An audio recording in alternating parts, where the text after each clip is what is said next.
खुलुमबाय गोजोन फुंबिलिनि गासैबो बड'लेण्ड बुब्लिनि अनसायगिरिफोरखौ बरायग्रोबाय।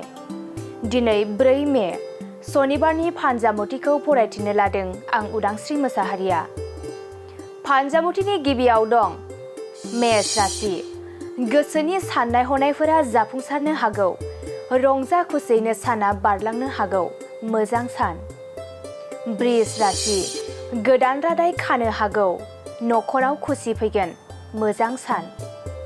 मिथुन राशि। न'खरनि माबा मोनसे खामानि मावनो बिबान मोननो हागौ। मोजां सान जागोन। कर्कट राशि। गोजान लामा हान्थिनायाव खैफोदजों मोगा-मोगि जानांनो हागौ। सांग्राङै थानाया गाहाम जागोन। सिंह राशि। बेफार फालांगियाव मुलाम्फा जानो हागौ। रांखावरि आरजिनो हागोन। मोजां सान। कन्या राशि। नोंथांनि थांखिया जाफुंसारनो हागौ। गोजोन खुसियैनो साना बारलांनो हागौ। तुला राशि। रांखावरि गैयैनि जाहोनाव न'खराव जेंना सोमजिनो हागौ। गाज्रि सान जागोन। वृश्चिक राशि। जेरावखि थाङा सुथुरा नोंथांखौ सोफै खालामनो हागौ। एसे खेल लाना थानाया गाहाम जागोन। धनु राशि। देहायाव जानाय बेराम आजारफोरा गोमालांनो हागौ। सावस्रिखौ जोबोरैनो मोजां मोनगोन। मकर राशि। गोरोन्थि हाबा मावनानै साजा मोननो गिनो हागौ। साना जेथो गोनां जागोन। कुम्भ राशि। हास्थायना थानाय मुवा बेसादखौ मोनफुंनो हागौ। गोसोआ गोजोननाय मोनगोन। मोजां सान। मीन राशि। नोंथाङा गावनि लोगोजोंनो अपमान खालामजानो हागौ। दुखु दाहाजोंनो साना बारलांनो हागौ। दिनै सानसेनि राशि फरायथिनायाबो एसेनोसै। आसा खालामो नोंथांनि दिनैनि साना मोजाङै मोजां थांगोन। बेखौ बड'लेण्ड बुब्लि नखरनिफ्राय मिजिंथिबाय।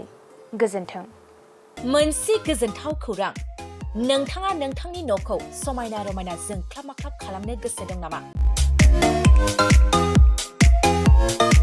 थारैनो नोंथाङा नोंथांनि न'खौ समायना रमायना साजायनो गोसो दंब्ला नोंथांमोननि थाखाय बिजनेस बेन्स प्रडाक्ट्स कम्पानिया गोजोनथाव खौरां लानानै फैदों।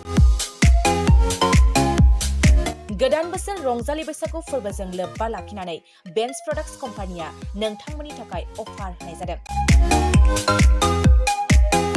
चिरां जिल्ला बेंटल गेट 27 राजा लामानि एबा सिबिथाय लामानि साखाथियाव नोंथांनि न'खौ समायना रमायना खालामनो गोसो जानाय रायजो राजाफोरनि थाखाय बिजनेस बेन्स प्रडाक्ट्सआ लानानै फैदों गोजोनथाव खौरां।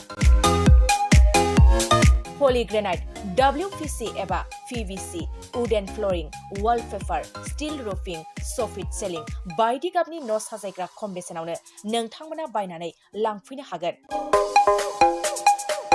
बेनि अनगायैबो नोंथाङा गोबां बाथ्रा मिथिनो थाखाय नैबे 8474015053 जानबुं नम्बरनि गेजेरजों नोंथाङा फन खालामनानै मिथिनो हागोन।